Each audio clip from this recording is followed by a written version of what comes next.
Hello, my name is Godfrey. I'm the executive chef of the Westbury Hotel in Mayfair, and today I'm going to make a very simple risotto. It's just a spring vegetable risotto.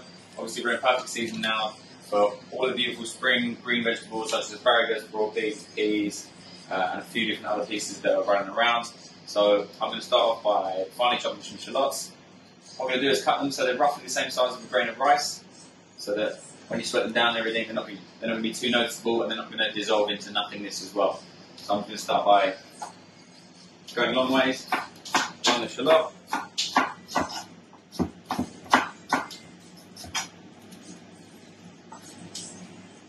I like to cut all the way through the shallot.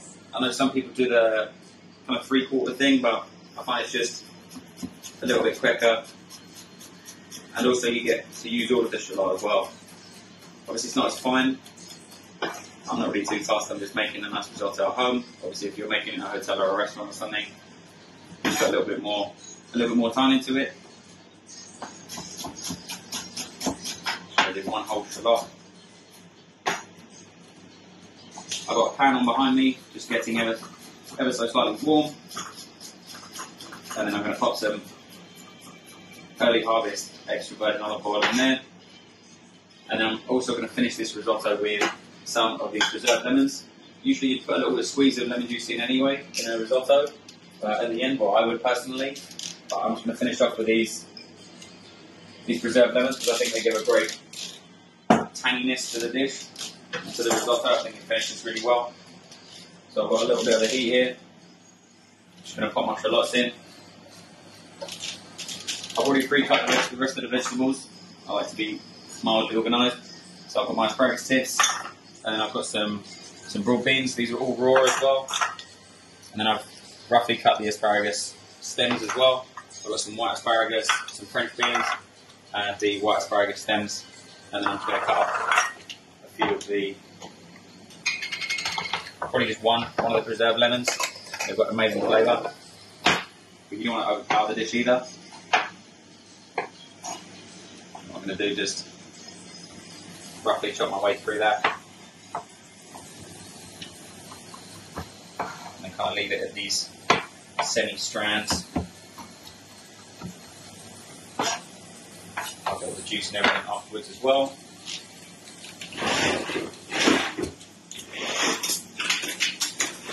My rice.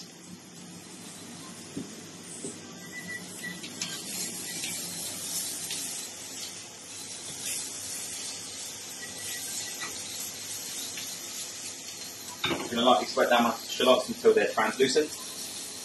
Usually put a little bit of garlic in there now. I haven't got any garlic, so I'm not going to.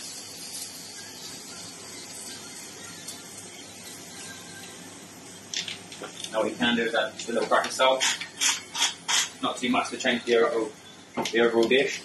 Just a little bit just to extract some of the moisture from the shallots while they're sweating down a little bit. And I've also got some veg stock on at the back as well. Just keeping hot, so everything will stay hot at the same time. So I can, as my rice is cooking, I can put nice hot stock in there so it will stay at a certain temperature.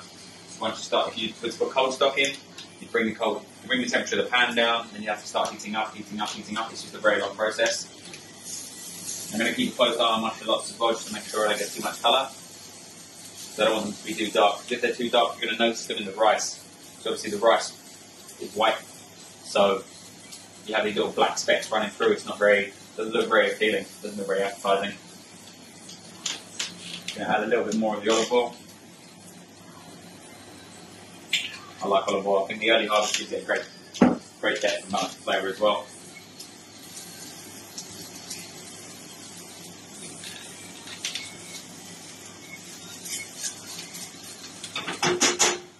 Now in college they tell you not to use olive oil really to cook with, but I think veg oil and rapeseed oil and that kind of stuff, they don't give you the same flavour, to be honest.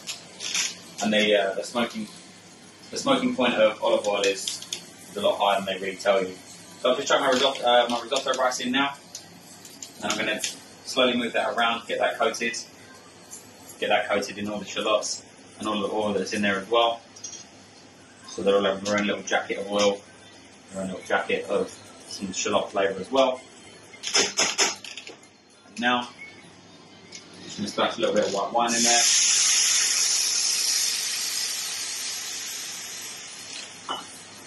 About 125 ml, and about 70 grams of risotto rice as well, which should be okay for about 2 starter portions or 1 kind of main course portion.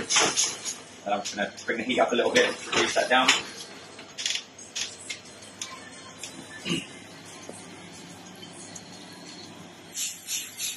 So now just let the alcohol cook out and let that reduce right down, and that will cook out the risotto just a little bit, not too much. I'm going to keep bringing it down. I'm going to keep the temperature of the pan quite hot, but then I'll reduce it a little bit. It's on about medium to high heat at the moment, just to reduce everything. And like I always say to people when I show someone how to make something, I always say this is my personal way of how I like to make it. There's a lot of different ways to skin a cat, and there's a lot of different ways to make risotto. People like it cooked at certain levels, a little bit crunchy, a little bit softer. So it really just depends on the personal preference. If you're going to make it, in a restaurant or in a hotel or something, you're gonna keep that middle level, so that it's gonna be everyone's palate. It's not going to be too crunchy, it's not going to be too soft, it's not going to be too hard, it's not going to be too wet. So like I said, it is a personal thing. So if you're ever going to a restaurant or a hotel to get a risotto, it's probably always nice to go that extra mile and say how you'd like it. I'm going to keep bringing it down. I'm going to keep the temperature of the pan quite hot, but then I'll reduce it a little bit. It's on about medium to high heat at the moment, just to reduce everything. And like I always say to people when I show someone how to make something, I always say this is my personal way of how I like to make it. There's a lot of different ways to skin a cat, and there's a lot of different ways to make risotto. People like it cooked at certain levels, a little bit crunchy, a little bit softer.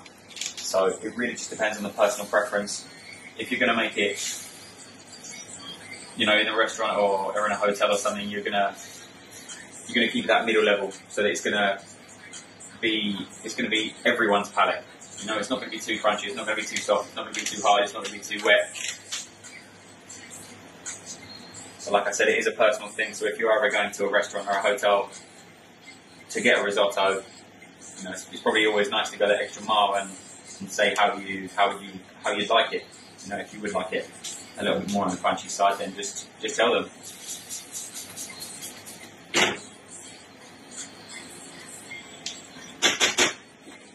I'm just going to keep adding my stock, little by little, and now I should keep cooking out the risotto. And when you're cooking as well, it's always good to use all of your senses. You can smell the shallots cooking, you can smell the stock boiling away, and then you can visually see when the shallots are starting to go a translucent colour. And now you'll be able to visually see when the risotto starts to thicken up a little bit, and you start to get that translucentness from the rice as well. The outside will just go a little bit more see-through. And because I've left most of the vegetables raw, what I'll do is I'll put them in at an earlier stage so they actually cook into the risotto. And obviously, because they all contain their own natural liquids, and asparagus, raw beans and French beans and stuff, when they're raw, they'll contain a lot of water as well. So once I put them in there, I won't have to put as much stock in, because the juice will all come out and it will flavour the risotto as well. It's just about timing it perfectly so that you can get the asparagus in, so it's not too crunchy at the end. You can get your French beans in, so they're not too crunchy at the end, and this is just about putting them all in at the right time. So you always start with the denser items. So like the stems of the asparagus, for instance, will probably go in the next couple of minutes.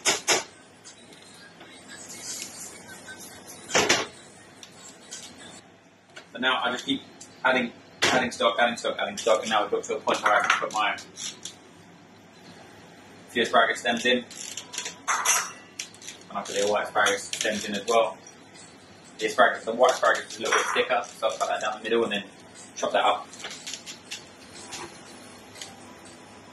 You can see it's getting a little bit dry, so I add a little bit more stock.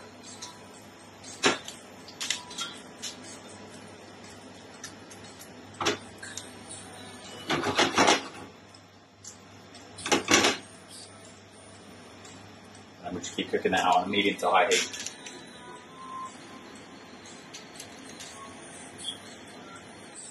So what I'm going to do is just keep stirring. Obviously, in a restaurant, hotel environment, you'd always pre-cook the base. So you'd cook out your shallots, you'd cook out your garlic, and you'd put your risotto, and you'd cook it for about 10 to 14 minutes. So that was the average risotto, which would take around 18 to 20 minutes. That would give you 4 to 6 minutes to be able to finish it off. So basically, I'm going to make a line down the middle, and every time it doesn't come back, I'm just going to add a little bit more stock. Just a little bit at a time, and then incorporate that stock. So it's all cooking at an even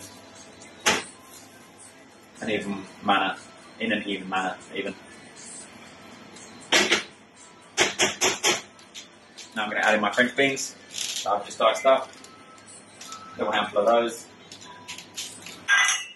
And then I'll put in my asparagus tips, the white asparagus and the green asparagus. They were quite thick. So I'm going to put them in a little bit earlier, and then I'm going to put my raw beans in as well, and they were raw. I've just tasted the risotto rice itself, still quite crunchy, so I've still got plenty of time to cook my veg in the risotto. And then I'm going to finish this risotto off with some parmesan, the preserved lemons that I spoke about, and then plenty of butter. I'm going to emulsify. I'm going to keep the butter cold. It's only just come out of the fridge now. I'm going to keep the butter cold, and I'm going to emulsify that in at the end. And then, me personally, I like my risotto to be wet but not too wet, dry but not too dry. I'm at that middle ground. So I like the risotto to kind of, as it touches the plate, what I always look for, as it touches the plate-ish side, ever so gently. If you were to come back from work and it's been a busy day, you sit on the sofa, your body just relaxes and sighs into the sofa. So that's how I always look toward the risotto should be. So as it hits the plate not a bowl. For me personally as well, it should be like a soup. It should sit and then ever so gradually make its way to the outside of the plate.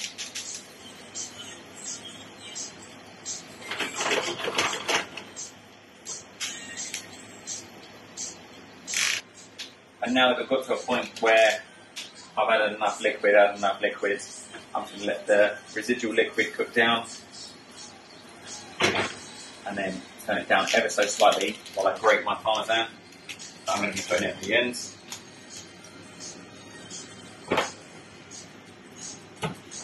And obviously, you can go above and beyond and get, a 24-month aged parmesan. You can get a 16. It just depends on personal preference. I'm going to grate plenty of parmesan because I like mine to be nice and cheesy. Obviously, not too much. You have to remember that the cheese will heighten it. That saltiness as well. So I haven't actually added any more salt since I put my original salt onto the shallots earlier, because I'll season it at the end. I'm also using unsalted butter as well. So I need to take that into consideration as to whether the butter is salted or unsalted. If you were to come back from work and it's been a busy day, you sit on the sofa, your body just relaxes and sighs into the sofa. So that's how I always look toward the risotto should be. So as it hits the plate not a bowl. For me personally as well, it should be like a soup. It should sit and then ever so gradually make its way to the outside of the plate.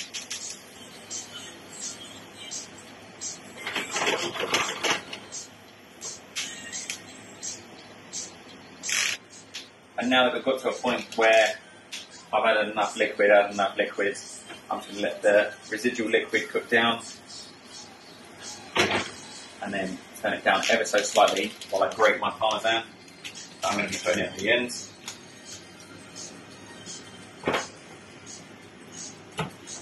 And obviously, you can go above and beyond and get, a 24-month aged parmesan. You can get a 16. It just depends on personal preference.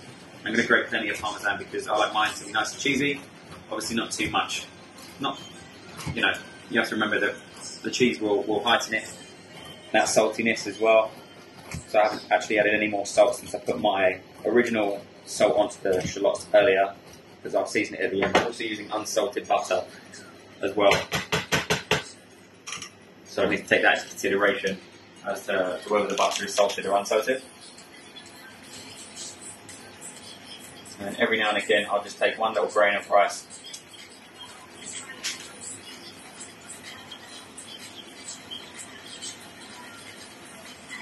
And that's nearly there for me, personally. Still got a little bit of bite, so I'm not going to add any more.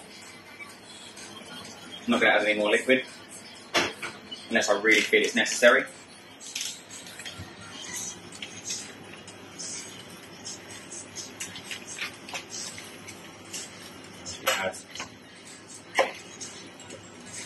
My cold butter, little cubes, and then obviously pre-cut these. Get my butter in, and the butter's going to melt straight into it. So I keep moving around and emulsify the butter into it.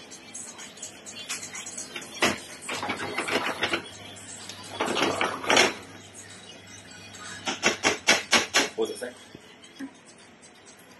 I'm just going to test a little bit of the veg, just to make sure that's cooked. That's lovely, that's fine. Obviously it's a little bit under seasoned at the moment. The parmesan's going to give it a nice amount of saltiness. Now we're still on a low to medium heat. I'm going to turn it up to more on a medium heat. Move it around a little bit, just to see how much liquid we've got in there. Now I'm going to get my parmesan in. It's a nice hefty handful of parmesan. Get that in. I'm probably going to add a little bit more butter as well.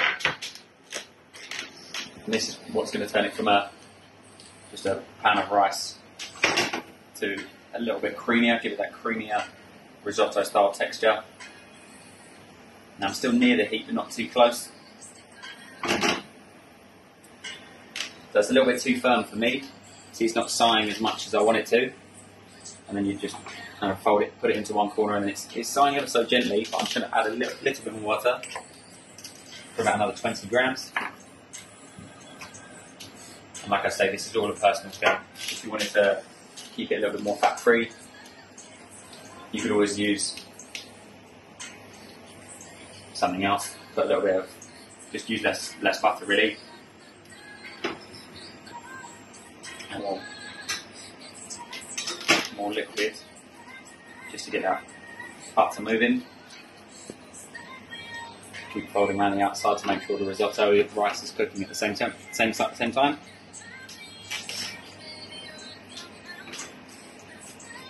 Now we usually finish this with some sort of like a herb oil. So maybe like lovage would go really nicely because it has like a coriander, parsley type flavour. So maybe some lovage oil, or maybe a little bit of the pulp from the oil as well. So when you make the oil, you separate the pulp from the oil and the liquid and everything, and the flavour and the chlorophyll. And then you can add a little bit more pulp, and it will just brighten the whole thing up. So now I've got to a point where it's just sighing in the pan. So I'm going to add my lemon, my preserved lemons. My Beldy preserved lemons. I'm going to fold these in. Some people would like to put a little bit of mascarpone in there, or a little bit of creme fraiche. I'm not really a massive fan. I think it's got the parmesan in there. It's got the butter. And those lemons add a great acidity as well that you get from the creme fraiche. I'm just going to keep moving that around. Give it a little taste. Obviously, you've got to remember that I haven't added any salt yet, so I'm just basing the seasoning on the parmesan.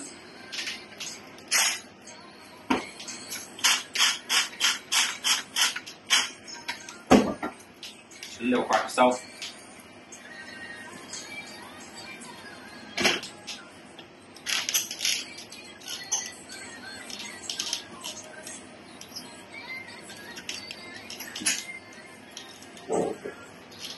What I'm going to do is just add a little bit of the liquid from the lemons.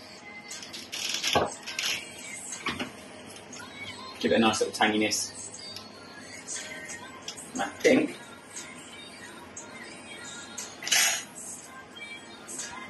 yeah, we're good to go.